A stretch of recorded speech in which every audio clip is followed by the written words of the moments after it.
Week 2 for the Tampa Bay Buccaneers is finally upon us, and we are going to be previewing that matchup in this video today. So let's dive right into some of the storylines worth keeping an eye on. The Bucs don't beat the Saints in the regular season. That has been the case for a few years now. Fun fact, per my colleague Evan Wanish at BucsNation.com, also James Yarko at BucsNation.com, the Tampa Bay Buccaneers have not defeated the New Orleans Saints in a regular season game since Week 9 of 2018.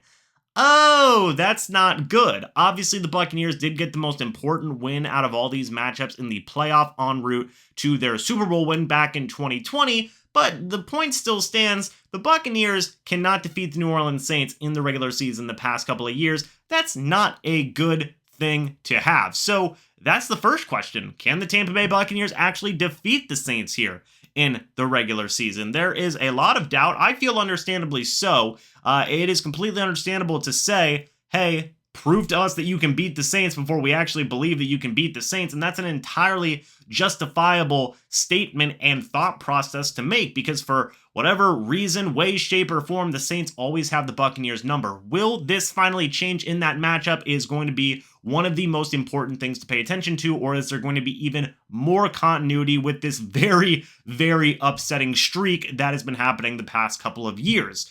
Jameis Winston also makes his return again to his former team. The last time these two teams met, Jameis Winston was in the game for a little bit, then sustained a torn ACL, which he is fully recovered from, and now he is back and ready to go. He is dealing with a back injury, but I believe the expectation is that Winston will play in this matchup, and man, oh man, there's been a lot of interesting conversations about Jameis Winston, his time in Tampa, his time with the Saints now. Jameis Winston hasn't necessarily commented on it in full, but has had a couple of, kind of underlying comments here or there, which, it is what it is, but there's a lot there, right? There's a lot of history there. There's a lot of storyline there. Jameis Winston is going to be playing against his former team. Hopefully he will be able to play the full game this time, and let's see how that goes and how everybody is able to handle that situation.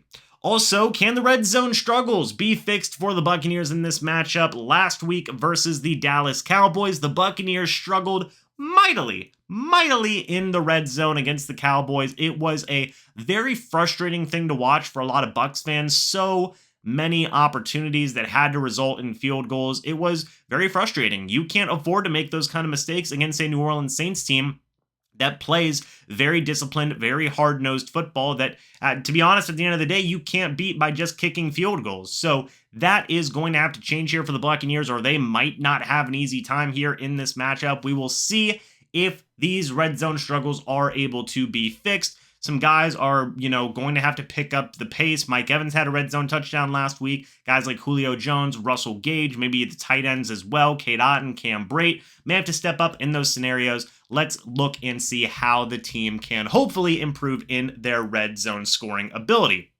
Second to last thing I want to talk about is, can the Bucs play clean football? As I said, every single time the Tampa Bay Buccaneers played the New Orleans Saints, things go wrong. Players get very frustrated against the Saints. Fights break out, penalties happen, all of these different types of things happen. We've even seen Tom Brady get a little bit frustrated whenever he has played the Saints before. So it's safe to say that, yeah, the Saints are under the Buccaneers' skin in terms of agitating them and making them annoyed every time these two teams meet. It's something the Saints are very good at. It, in my opinion, is coached into them, and that's just what the players do for the Saints. It is what it is. Not a bad, strategic move by the Saints to really do that, and that's just their style of play, is hard-nosed, get under your skin type of play. It is what it is. But can the Buccaneers get over that hump? Can they play clean football and make sure the Saints don't get too far under their skin to where they are making mistakes, making mental errors? That's going to be a really big key as to whether or not the Tampa Bay Buccaneers can win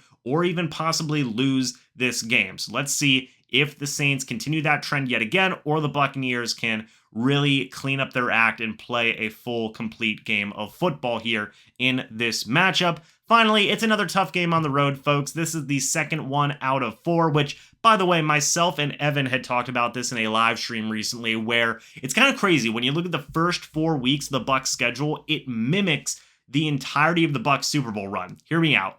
In week number 1, the Buccaneers played an NFC East team. In the playoffs, it was the Washington football team. In this season, it was the Dallas Cowboys. Then, in week number 2, you play the New Orleans Saints. The Bucs played the Saints in the divisional round of the playoffs. Now they play the Saints here in week number 2.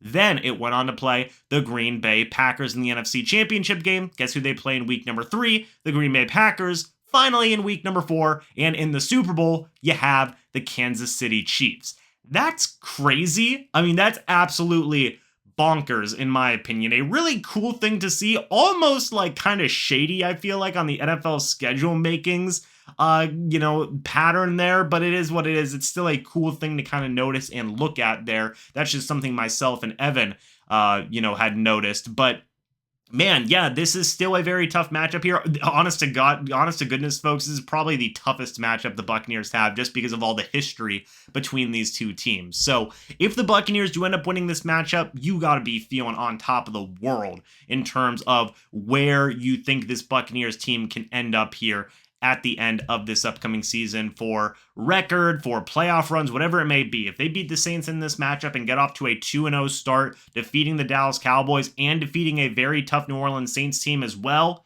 you gotta feel great about that. So let's see what happens. It's another tough matchup. Let's see if the Buccaneers can rise to the occasion. But folks, that is it for this preview. Let me know your thoughts and opinions down in the comments section below. I would love to hear them. What do you think about all the storylines that I talked about and all my thoughts and opinions? Do you agree with some of them? Do you disagree with some of them? Let me know your thoughts. I would love to hear them. Thank you guys so much for watching this video. Hope y'all enjoyed. Don't forget, tomorrow at 12:30 noon Eastern Standard Time, I will be going live with my reactions to the Bucs Week 2 matchup versus the New Orleans Saints. Make sure you stay tuned for that. Anyway, guys, thank you so much for watching this video. Hope y'all enjoyed, and I will see you all in the next video or the next live stream. But until then, and as always, guys, goodbye for now, and go Bucs!